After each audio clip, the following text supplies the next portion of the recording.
आपको पता है अर्जुन जी का एक और नाम गांडीवी भी है। गांडीवी क्यों पड़ा? क्योंकि उन्होंने गांडीव का धारण किया था। गांडीव उनका धनुष, उनका वो धनुष उनको कैसे मिला? गांडीवधारी अर्जुन जी को।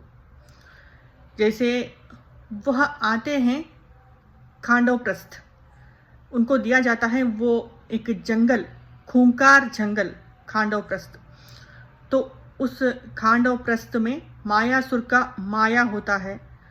तो उस माया को नष्ट करने के लिए अग्निदेव उनको गांडीव धनुष प्रदान करते हैं।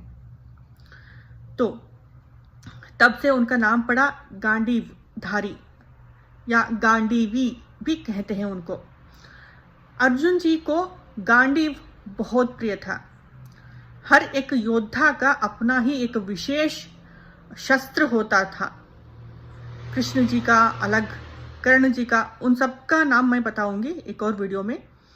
तो इंद्रप्रस्थ उन्होंने बना लिया। गांडीवधारी अर्जुन ने गांडीव का प्रयोग करके मायासुर का माया उन्होंने नष्ट कर दिया, अग्नि से भस्म कर दिया मायासुर के माया को। इंद्रप्रस्थ बनाने के लिए सहायता करता है।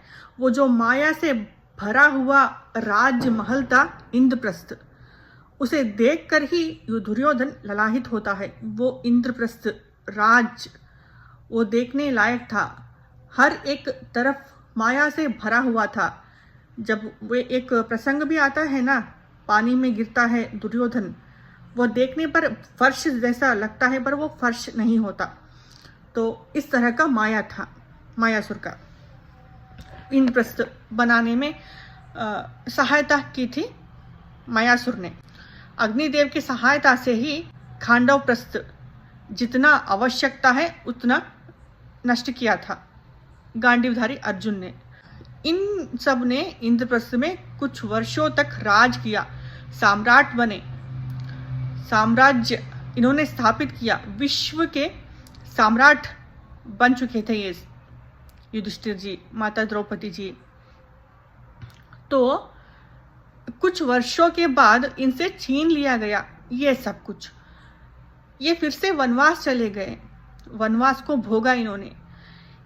आपने सोचा है जो धर्म के लिए चुना जाता है उसको भगवान वनवास के जैसे ही अवस्था भर देते हैं उसके जीवन में।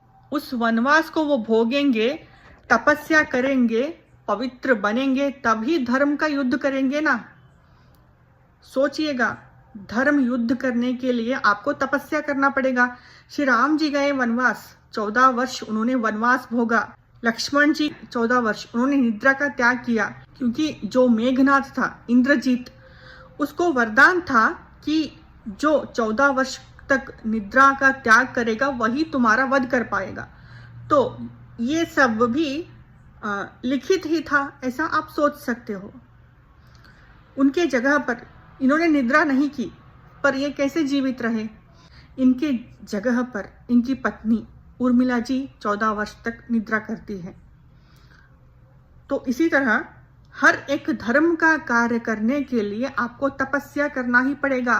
तपस्या से भर देंगे आपके जीवन में भगवान। इन्होंने वनवास भोगा, धर्म युद्ध किया, धर्म स्थापना करी कुछ वर्षों तक, यानी 36 वर्षों तक इन्होंने राज किया। फिर से धर्म महाभारत युद्ध करने के बाद अब श्री कृष्ण जी चले गए ना, तो इनका भी यहाँ रहने का मन नहीं हुआ, तो ये स्वर्गारोहण करते हैं। ये सब आपको पता ही होगा। परीक्षित जी को राज अभिषेक करके उनको यहाँ पर हस्तिनापुर पे राजा बनाकर वो चले जाते हैं, पांचों पांडव माता द्रौपदी जी के साथ। स्वर्गारोहण, स्वर्ग के लिए प्रस्थान कर देते हैं जीवित अवस्था में। अर्जुन जी के बारे में मैं बता रही हूँ। अर्जुन जी को गांडीव बहुत प्रिय था। हर एक योद्धा को अपना एक शस्त्र प्रिय होता ही है, तो गांडीव उनको बहुत प्रिय था। गांडीव की वजह से उन्होंने बहुत महान महान युद्ध लड़े थे। गांडीव उनको अंतिम क्षण तक उसने साथ दिया।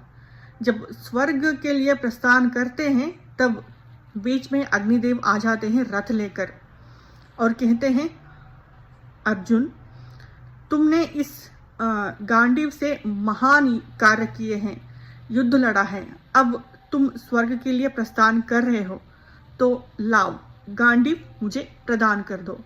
तो अर्जुन जी, उनका प्रिय वो धनुष्य होता है, परंतु कुछ क्षण उसे देखकर उस गांडीव को अग्निदेव को वापस दे देते हैं। तो अग्निदेव इसके बाद प्रसन्न हो जाते हैं। तुम्हारा ये प्रिय धनुष था अर्जुन, परंतु तुमने इसे अपनी प्रसन्नता से मुझे लौटाया है, तो तुम्हारा मार्ग प्रशस्त हो।